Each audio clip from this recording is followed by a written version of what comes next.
welcome back to Witch Dailies, countdown to Halloween, our countdown to the Samhain season. Hope you are having a wonderful witchy month of October.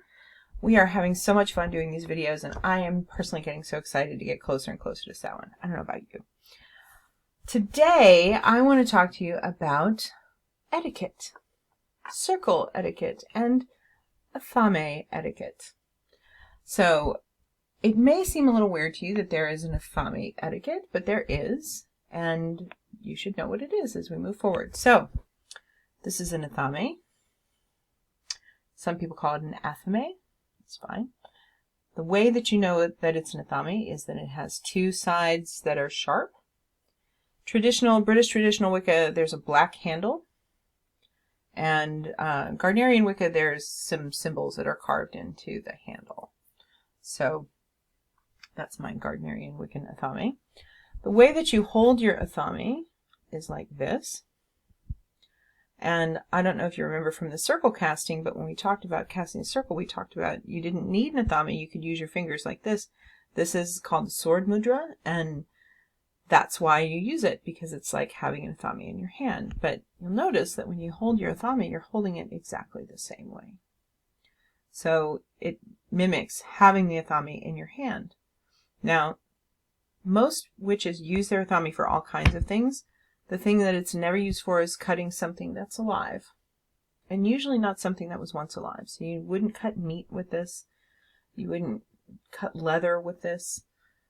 You would only cut things that had not been sacrificed or lost or been alive at one time. Let's just put it that way. So for example, when you mix the salt in the water on your altar, you take the salt with the Athame, you put it in the water, and then when you consecrate it, you're stirring it jeshul. When you are casting a circle, you cast with your hands like this. You cast either to the floor or to the walls, as we had mentioned in circle casting. You don't ever touch another witch's Athame without permission. And if you are in a circle, especially like if you're in a public circle or someplace in there, you are asked to do something. Many times the witch who's asking will offer you her Athame. If you know the witch, then perfectly fine to use the Athame. Most witches will not lend their Athame to somebody they don't know. But if they do, then just take that as trust and don't betray that trust. Treat the Athame with respect.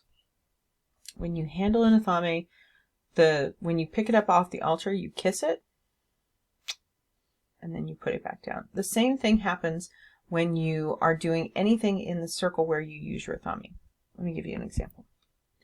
When you call the quarters, or when you cast a circle sometimes, depending on the ritual, you will often see people do an invoking pentagram with their Athame. And the invoking pentagram looks like this.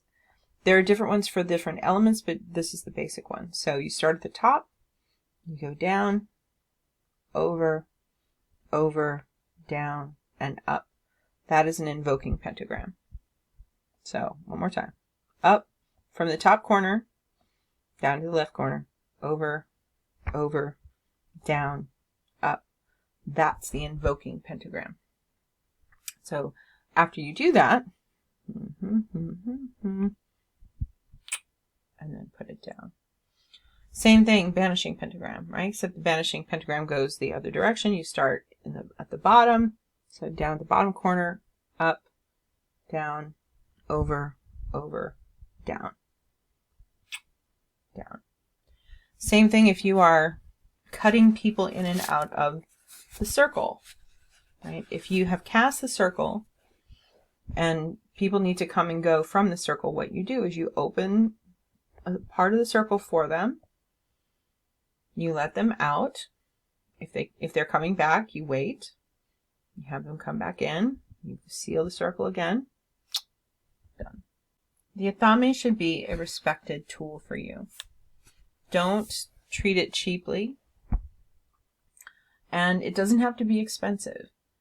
It could be something very simple that you buy yourself. Most Athames cost $25 or $30.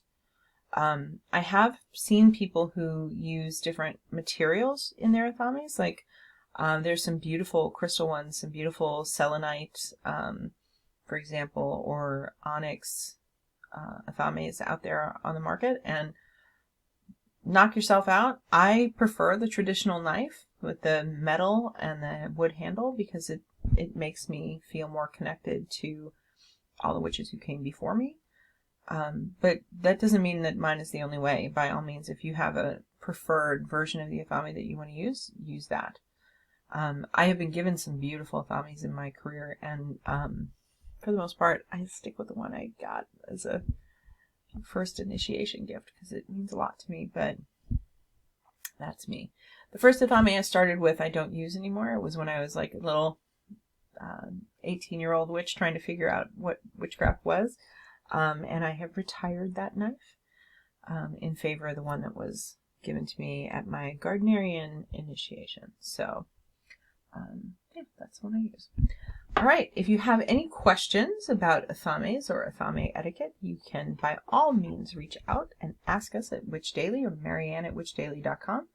If you're getting these in your inbox, I hope you are enjoying them. If you are getting them on YouTube, just know you're missing a newsletter. So if you go and sign up at witchdaily.com, you'll benefit from having the newsletter available to you every day, and like plop down in your inbox every day. You'll get new witchy dimension into everything. You also get a little preview of what's coming. So I hope you're having a wonderful witchy season, and I hope you have a wonderful magical day, and we'll see you back here tomorrow.